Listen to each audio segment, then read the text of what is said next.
CMR shopping mall మన height Nagar లో భాగ్యలతా కమాన్ పక్కన ఫిబ్రవరి 29న ప్రముఖ సినీ తారలచే గొప్ప ప్రారంభం. తెలంగాణ ఉద్యమం సందంగిరిపోక చంద్రశేఖరరావు చెప్పిండు, నీళ్లు నిధులు నియామకాలు ఈ తెలంగాణ రాష్ట్రానికి వస్తాయి, తెలంగాణ వస్తే అని.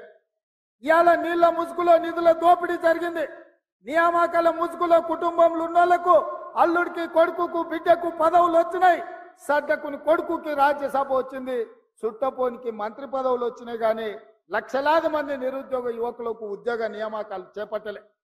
అందుకే మేమిచ్చిన మాట ప్రకారం కాంగ్రెస్ అధికారంలోకి వచ్చి నిరుద్యోగ యువకులకు 2 లక్షల ప్రభుత్వ ఉద్యోగాలు ఇస్తామని ఏదైతే మాట ఇచ్చినామో,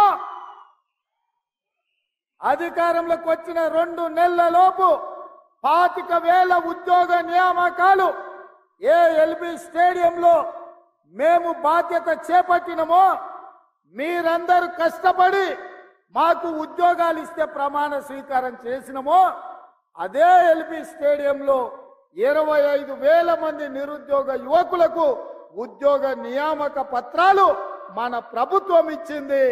ఇది చూసి ఓర్వలేని కేసీఆర్, కేటీఆర్, హరీష్ రావు, కవితారావు, సంతోష్ రావు, దయాకర్ రావు, వినోద్ రావులందరూ కుట్ర చేసి ఇవాళ కాంగ్రెస్ పార్టీ మీద శాపనార్థాలు పెడుతున్నారు. నేను అడుగుతున్నా, సోయిలేని సన్నాసులను, దద్దమ్మలను, పేదోళ్ళ బిడ్డలకు మేము వేలాది ఉద్యోగాలు ఇస్తే మీ కడుపు మండిందా అని చెప్పి నేను అడుగుతున్నా. నీ బిడ్డను నిజామాబాద్లో బండకేసి కొడితే 6 నెలలు తిరగకముందనే నువ్వు ఎమ్మెల్సీ పదవి ఇచ్చినావు. నీ సుట్టపోని వినోద్ రావును కరీంనగర్లో గోతి తీసి పాతి పెడితే ప్లానింగ్ కమిషన్ వైస్ చైర్మన్ ఇచ్చిన 6 నెలల. మరి నీ కుటుంబానికి ప్రజలు బండకేసి కొడితే ఉద్యోగాలు ఇచ్చుకున్నావు కదా. మా పేదోళ్ళ బిడ్డలు, మా దళితుల బిడ్డలు, మా గిరిజనుల బిడ్డలు, మా ఆదివాసుల బిడ్డలు, మా బలహీన వర్గాల బిడ్డలు, మా మైనారిటీల బిడ్డలు, నిరుపేదల బిడ్డలు 10 ఏళ్ళు తల్లిదండ్రులు ఊర్లలో కష్టపడి రూపాయి కూడబెట్టి అశోక్ నగర్ చౌరస్తాల్లో, దిల్సుఖ్ నగర్ చౌరస్తాల్లో కోచింగ్ సెంటర్లలో చదువులు చదివించుకొని వాళ్ళ పిల్లలు 10 ఏళ్ల నుంచి పెళ్లిళ్ళు గాక ఉద్యోగాలు లేక రోడ్ల మీద తిరుగుతుంటే ఏ ఒక్క రోజైనా నువ్వు ఆలోచన చేసినవా చంద్రశేఖరరావు అని నేను అడుగుతున్నా.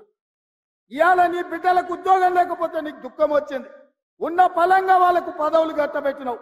మరి 10 ఏళ్ళు పెళ్లిళ్ళు కాకుండా ఉద్యోగాలు లేకుండా పేదోళ్ళ బిడ్డలు రోడ్ల మీద వీధులు ఎంబడి నిరుద్యోగులుగా తిరుగుతూ చెట్లకు ఉరేసుకొని చచ్చిపోతుంటే నువ్వు మనిషివా, మానవ రూపంలో ఉన్న మృగానివా కేసీఆర్? నువ్వు ఏ ఒక్క రోజైనా ఆ పేదోళ్ళ బిడ్డల గురించి ఆలోచన చేసినవా? కానీ మేము మా ఇందిరమ్మ రాజ్యంలో అధికారంలోకి వచ్చిన వెంటనే నిరుద్యోగ యువకులకు కావలసిన 25,000 ఉద్యోగాలు ఇవాళ మేము నియామక పత్రాలు అందించినాం. మార్చి 2 నాడు మళ్ళొక 6-7 ఉద్యోగాలు ఇవ్వబోతున్నాం. గ్రూప్ 1 పరీక్షల్ని నోటిఫికేషన్ ఇచ్చినాం. తొందరలోనే మెగా డిఎస్సి నోటిఫికేషన్ ఇచ్చి గ్రామాలలో, తండాలలో, గూడాలలో పేదోళ్ళ పిల్లలకు చదువులు చెప్పించడానికి పంతుల్లో నియామకం చేపట్టే బాధ్యత మా ప్రభుత్వం తీసుకుంటుందని ఈ చేవెళ్ళ గడ్డ మీద నుంచి నేను చెప్తున్నా.